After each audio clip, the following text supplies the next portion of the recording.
the opening match of the day as we are going to get ready. I want to see everyone spam in the comment section or a fire or Dream Rebellion as we jump into the Land of Dawn. Through the portal we go. Fearless on the Killing Spree emblem on the Hayabusa. Yesterday we saw the High and Dry Arashi picked up by kids.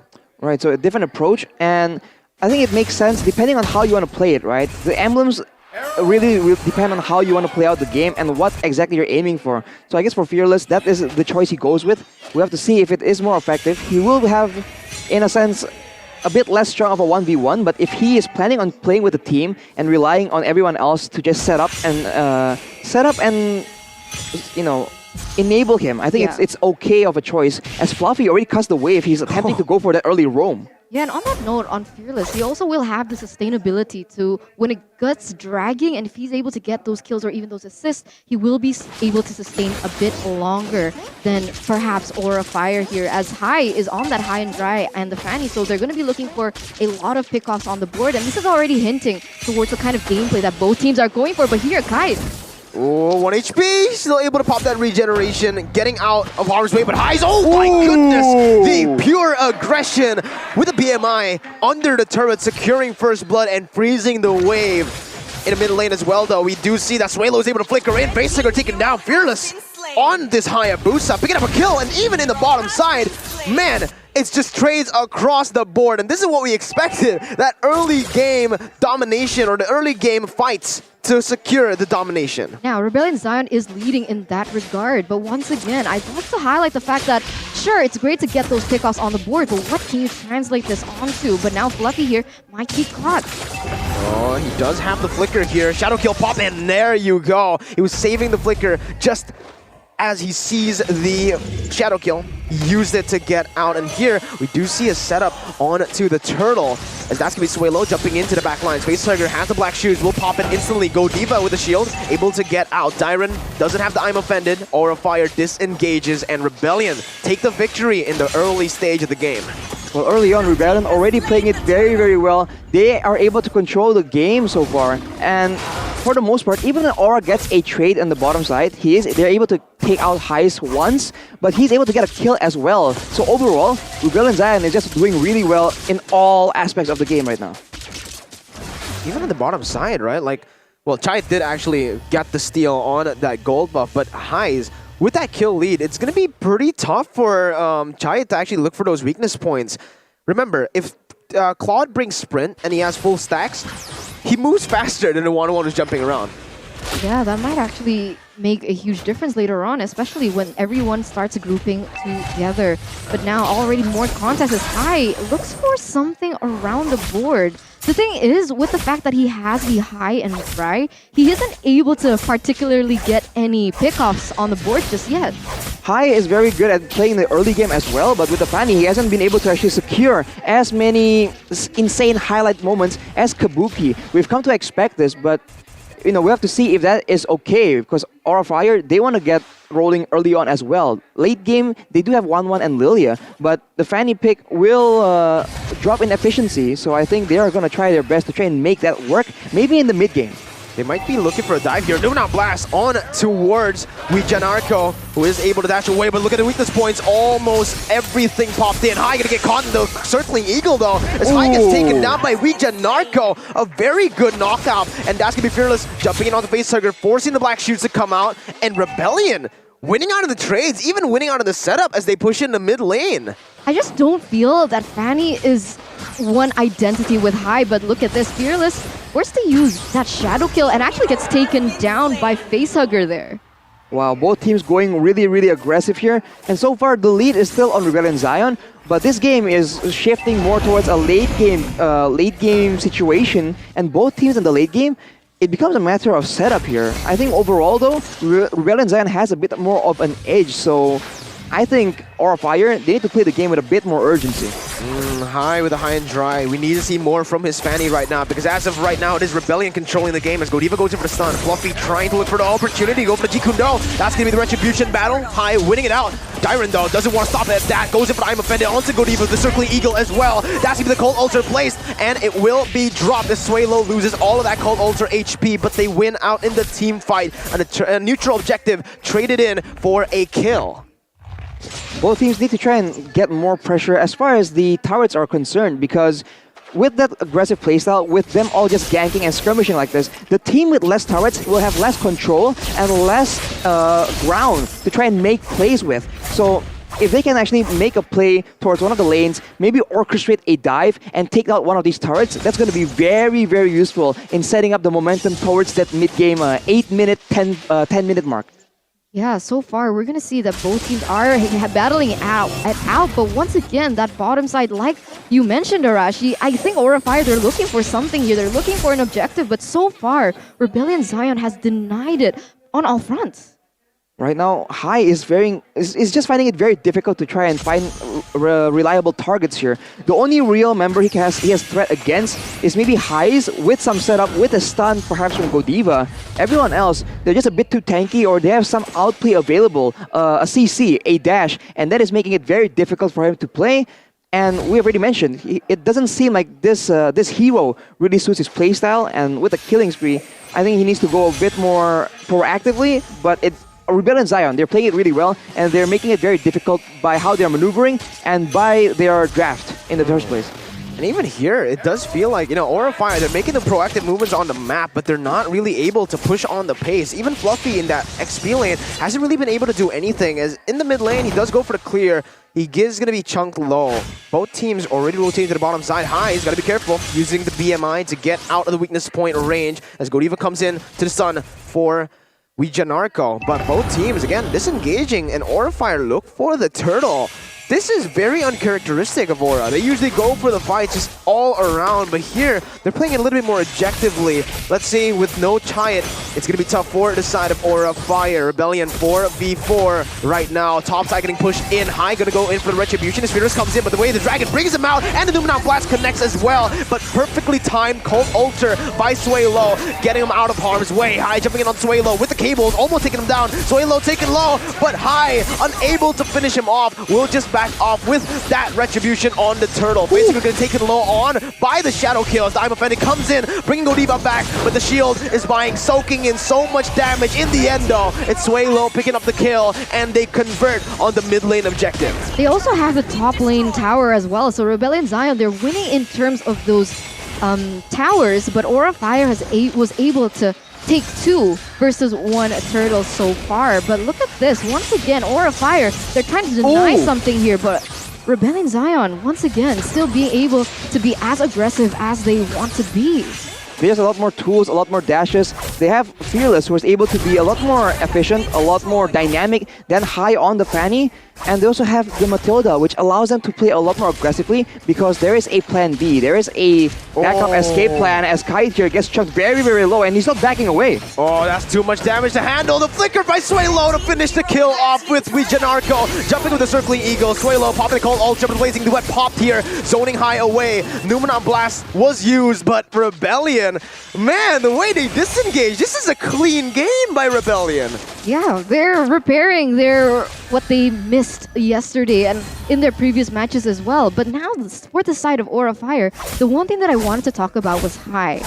He won Best Jungler last season, and the only thing that I felt was lacking towards him was the fact that he's not as good on the assassins. But this time around, this season, he's proved to us that he's able to take these assassins into the jungle position, but not in the way that we expect, let's say, Albert to use the assassin. He doesn't go in for those kills. He's still the utility. He still is true to his identity. So this time around, on the Fanny, it's not working as well, especially with the emblem that he's opted to use. And it feels like it's backfiring on Aura Fire, because they're relying heavily on the pickup potential that the Fanny can have. But so far, because of the CC that Rebellion Zion is also able to have in their arsenal. But wait a minute. Oh, Fluffy gonna get caught in the I'm Offended, goes in for the backlines, but Hai jumps in with the Blazing Duet onto Tide. He's gonna get the kill there, and the Cold Ulcer was placed onto him, so he's safe. Hai trying to go for the re-engage, but that is the cable management onto Suelo with the call. Oh my god! With the Cutthroat, wasn't really able to get the damage done. Janarko jumping with the Circling Eagles. The Shadow Kill comes through as well. Fearless still getting out, and Hai's on the Claude. Standout performance right now. It's not working for them. It's not working for them. The fact that they were forcing Godiva on a hero that he's not comfortable with, and now Hai was also experimenting. It's very difficult to see Aura Fire actually find something. Rebellion Zion now have the upper hand in this next neutral objective, and we'll see what Aura Fire has to say about it. Oh, Hai jumping in, getting caught by the Lord knockup. They go for the Lord here. Retribution battle. It's actually going to be Aura Fire who steals it out, but look at the damage coming through. 2 people taken down already. Giant has a crossbow tang. Will pop it onto Ouija Narco, and it's translated over to Dryron, but Dryron's still able to survive for now. Hai's backing off 2 for 2 in the team fight, but Rebellion come out on top. No, Aura come out on top with the Lord. Good feed for Kite as well. He's able to get a few more kills on the board and additional to those items. But look at this, Hais is dealing a lot of damage. Godiva might be taken down, but luckily for them, not just yet, as the Lord is on the way and they need all the men advantage they can have. Wow, that was very, very close there. The retribution from Fearless was just slightly a bit off, and Hai was able to secure the Lord in that very chaotic fight. So they come out on top on that because of that. And now how they use the Lord will determine how much value they can get. The issue so far is because they usually have a very solid engage tool with Godiva, but when he's on this Lolita, we've seen this again and again. It's just not as proactive or as aggressive as Godiva usually wants to go. So Numenon Blast as well as the other stuns, Rebellion Zion has found it very easy to just dodge away from it and kite back away because they have Matilda. They have a lot more utility when it comes to that mobility. And of course, the Cult Altar is just throwing a wrench in any kind of team fight combo play, as actually Hai gets taken out by Suelo. That's a very good take. It's very tough here for the side of Aura Fire to really go for any more turrets because they focused all their resources up top and they left that bottom side to be split pushed in by Fearless. And now this actually creates a space for Rebellion to get that goal lead back, already building back up to a 2.4 thousand goal lead, Eterna. I love this. I love what's going on right now. We thought that Aura Fire had it with all the history and the statistics that we had, but as you can see here, Rebellion Zion are the ones controlling with a 3,000 gold lead. Now, in terms of item, any disparity between the two? There's quite a few disparities, and I think you have to highlight, of course, that Hais has the power spike already with the Demon Hunter Sword and the Golden Staff, and any kind of pickoff attempt coming in will be denied by the Wind of Nature, unless Facehugger is the one that makes that play. And on the Lilia, you can't really be picky with who you throw your spells onto, so he is pretty much set in these big team fights. And Fearless, he's just so much far ahead. He has an endless battle as well, so a lot more burst damage, and he's been putting it to great use if you compare it to Hai, who has the Haptoses, but he's been unable to actually get any pickoffs. He has the anti-Q for that mid-game to late game, so he won't be as squishy. But overall, the Aura Fire, they seem to be lacking a bit of damage here. They're unable to secure the kills, and it's not just the damage, it's because of the Blazing Duet from Hais. Oh, Blazing Duet there. Tide still having the Wind of Nature, getting Hais there, punishing him, but that's gonna be the Cold Altar pop. Fluffy looking for G Kundo onto Dyron. Will time it properly here onto Dyron, but a stun connects and it actually cancels away the Numenon Blast. Hai jumps in onto Fearless, but a Shadow Kill is still there. He goes in onto 4 members, able to dash out with the helmet of Quad Shadow, but he actually is back there, and he is gonna get taken down. Godiva with the stun, and the damage coming through from Giant as he jumps into that back line. Suelo taken low. Fluffy gonna be able to help him to get the shutdown. Achilles be picked up. Giant with a crossbow tang, picking up a double kill, and she's looking for more onto Dyron. Dyron's very, very low, still able to dash away. Giant looking for the chase. Hai coming in to save the day as well, and Dyron falls. It's a 3-for-1. Wow, 3-4-1 trade as of right now. Suelo trying to do what he can, but unfortunately with the disadvantage, he's not going to be able to amount to much. And this is interesting because now Aura Fire have actually been able to equalize on that gold economy and even take it a little bit further than Rebellion Zion. 2 moments was all it took, but look at this. Suelo also gets taken down right before this Lord. Rebellion Zion, they cannot play alone like that. They do their best work when they're as a team. When they're 1-by-1, that allows Aura Fire to get the picks that they desperately wanted since the early game. And early in that fight, I think the issue was the Cult Altar was popped quite late, and Hais got taken out. Here's a replay by the Samsung Galaxy A-Series. This is later on in that fight already, as the fight continues here, and Suelo, despite the best attempts to actually do enough damage, a lot of the members from Aura are able to survive, and of course Kite is full HP and just hitting away at their members. Hais, again, was taken out early on in that fight, and that cannot happen for Rebellion Zion. I mean, so far, we see a 1v1 situation here on the bottom side. Let's see how this actually pans out, Mirko. Boy, I don't know about this. Fearless doesn't have the shadow kill. Jumps in with the quad shadow, almost getting it. High gets a solo kill. There was no help from Facehugger. Even though he put the Angry Blooms, no damage was placed just yet. So 1v1 High scraping that victory. Fearless here goes for the BOD as well. It's an absolutely solid burst damage build. And going up against a 1-1, right? You do want to get the damage out as fast as possible. So he has a lot of threat right now, but Aura are playing with the Lord, and Fearless won't be up for another 16 seconds. No, they don't have the mid lane push. They are going to go for the 5-man up top with Fluffy clearing out the mid lane. Now, topside base turret taken down. Rebellion do not have Fearless. 3 seconds, they will have him for a big team fight. Will Aura Fire still be in the vicinity to look for a fight, though? It doesn't seem like they do want to go for this, but Godiva gets pulled twice by the I'm Offended and by the Shadow Stampede. Aura Fire finally disengaging, knowing that they got what the Lord was worth with that topside base turret. Aura Fire now, interestingly enough, 3,000 gold lead. So they've taken the momentum back into their hands and actually now denying these buffs away from Rebellion. But it does seem like there was and wanted to be a contest by the side of Rebellion's side, and Aura High here playing a very risky game there in that jungle. Wait, Arashi, is he building tank? Why is this Fanny so tanky? He has an anti-Cuirass at this point. I didn't see if he's built any additional tanking items right now, but it makes sense, right? He has the core damage items that allows him to burst down the, the core members like Highs or Fearless, and then he just transitions into this fighter build where he can be tanky enough that he won't be bursted down instantly, and he can be just a complete nuisance with his mobility. It makes a lot of sense, and it's working out so far.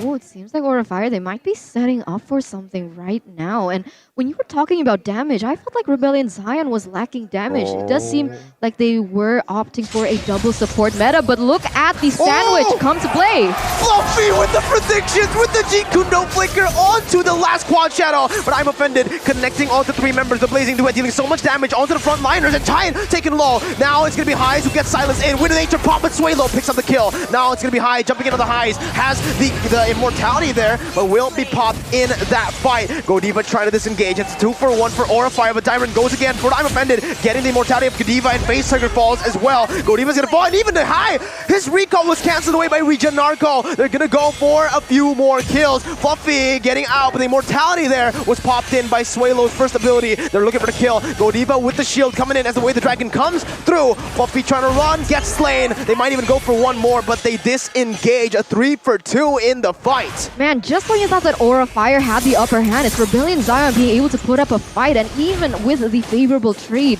now they are able to convert this onto an objective in that mid side. But look at this, High gets caught with that I'm Offended by Tyrant. His cable management isn't nearly as good as Kabuki, but he is making it work somehow. He is a complete nuisance, but Rebellion Zion, if they ignore him long enough, since he's not building full tank, they can afford to just let him spin around for a bit as long as they get the pickoffs onto Kite or Facehugger. That will allow them to out-DPS the rest of Aura Fire, and that is the problem right now. Aura Fire, they can't be picky with who they choose, and Rebellion Zion in this late game can group up together, and they have no issues with the Cult Altar. Oh, this is the Evolved Lord. I'm Offended again, and that's going to be the damage. Blazing Duet combo with a 2-man, 3-man, 4-man Numenon Blast, actually, by Godiva. It seals the deal. Again, resetting the Lord, that was the play they need. Fluffy goes in for the Way the Dragon, but it's suddenly cancelled out by Dyron. Both teams still playing around the Lord as Godiva jumps in with a stun. High still able to get out with a BMI, but I'm Offended connecting again. Fearless jumping with a quad shadow. High wants to go for the Retribution, 9,000 HP on the Lord, but High does not want to give it a chance. He goes for Fearless, he takes the Retribution, and they go on to Dyron. This is Aura Fire coming in and looking for that comeback play. Dyron losing a crossbow tag, giving it over to Chide to translate it over to Regen Arco. Highs with a Blazing Duet, trying to save the game, but look at High in the back line. He has the immortality, he goes for it right here as actually Godiva stunning Highs up. They look for the base, and it's gonna be game 1 secured by Aura Fire. What initially felt like a very equal game between Rebellion as well as Aura Fire ended up Aura Fire winning it out. And I gotta say, that last team fight was a huge mistake by Rebellion Zion. Why did they